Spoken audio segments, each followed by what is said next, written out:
Hello friends, income tax के cases की series में आज जो केस हम डिस्कस करेंगे वो इस चीज़ को लेकर के है कि यदि एसएससी कोई अपनी रिलेटेड पार्टी से बाहर से कुछ चीज़ इंपोर्ट करता है और उसके ऊपर कस्टम ड्यूटी एसएससी को पे करनी है और एक बार इंपोर्ट करने पर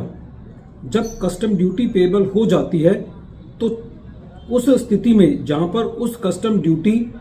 का फाइनल एडजुडिकेशन होना बाकी हो तो क्या खाली इस बेसिस पर एसएससी को ये डिडक्शन डिसअलाउ की जा सकती है कि अभी एग्जैक्ट कस्टम ड्यूटी एसएससी को कितनी देनी है या उसका एडजुडिकेशन बाकी है। तो क्या खाली इस आधार पर एसएससी को उस कस्टम ड्यूटी की जो पेमेंट एसएससी ने की है सेक्शन 43B के मुताबिक क्या उसको डिसअलाउ की जा सकती है। यही इशू प्रेजेंट केस में दिल्ली आईटीएटी की सी बेंच के सामने एक case Keysight technologies India private limited versus deputy commissioner of income tax के केस में सामने आया और ये case 128 ITR tribunal short notes 51 पर रिपोर्ट हुआ और इस केस का जजमेंट 28 नवंबर 2025 को आया। प्रेजेंट केस इस चीज का एक बेस्ट एग्जांपल है कि आज की डेट में जो सीपीसी एसएससी की रिटर्न प्रोसेस करते हैं उसकी वजह से यदि जो लिटिगेशन इनकम टैक्स में पेंडिंग है उसका 50% कंट्रीब्यूशन खाली इस वजह से है जो सीपीसी रिटर्न्स की गलत प्रोसेसिंग कर रहा है। जो चीजें सेक्शन 143 सबसेक्शन 1 के दायरे में नहीं है वो चीज भी सेक्शन 143 सबसेक्शन 1 के इंटीमेशन ऑर्डर के द्वारा प्रोसेस हो रही हैं और एसएससी को उन चीजों के लिए ट्रिब्यूनल तक फाइट करना पड़ रहा है और फिर भी वो मैटर असेसिंग ऑफिसर्स को रिमांड बैक किए जा रहे हैं। तो ऐसे केस में सेक्शन 143 सबसेक्शन 1 जो है वो सेक्शन 143 सबसेक्शन 3 की स्क्रूटनी से भी ज्यादा एसएससी के लिए पेनफुल हो गया है। प्रेजेंट केस असेसमेंट ईयर 18-19 से रिलेटेड है। प्रेजेंट केस के अंदर एसएससी ने अपने रिलेटेड पार्टी से कुछ चीजें इंपोर्ट करी। सीबीईसी जो सेंट्रल बोर्ड ऑफ एक्साइज का जो सर्कुलर है उस सर्कुलर की जो डेट 9 फरवरी 2016 है उसके मुताबिक ये प्रावधान है कि यदि कोई एसएससी अपनी रिलेटेड पार्टी से कोई गुड्स इंपोर्ट करता है तो उसको टेस्ट किया जाएगा कि उसने सही वैल्यू पर वो इंपोर्ट की है या नहीं की।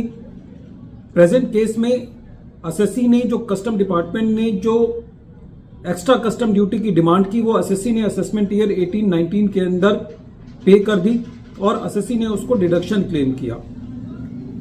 बाद में जब एसएससी ने ये डिडक्शन क्लेम किया और जब उसका एडजुडिकेशन हुआ तो ये पाया गया कि जो एक्स्ट्रा ड्यूटी एसएससी ने पे की है वो उसका रिफंड बनता है और आगे जाके असेसमेंट ईयर 20-21 में एसएससी को उसका रिफंड भी मिल गया। लेकिन जब असेसमेंट ईयर 18-19 की रिटर्न सीपीसी ने प्रोसेस की तो उसको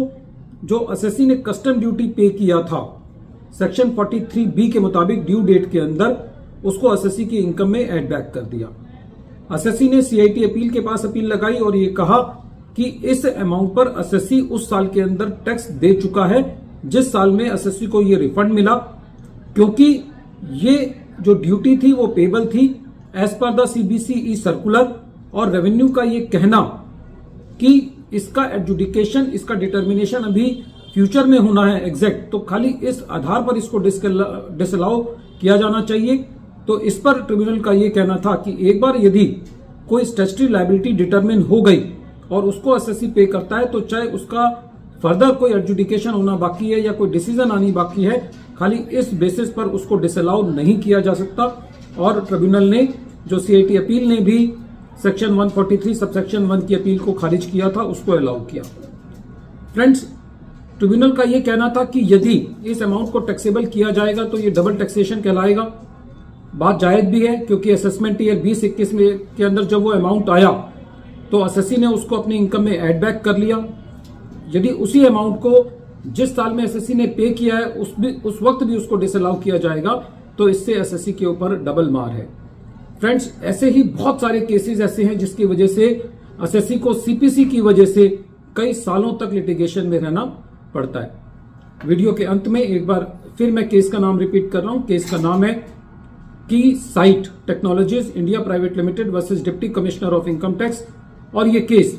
128 ITR ट्रिब्यूनल शॉर्ट नोट 51 पर रिपोर्ट हुआ और इस केस का जजमेंट 28 नवंबर 2025 को आया। Thank you friends.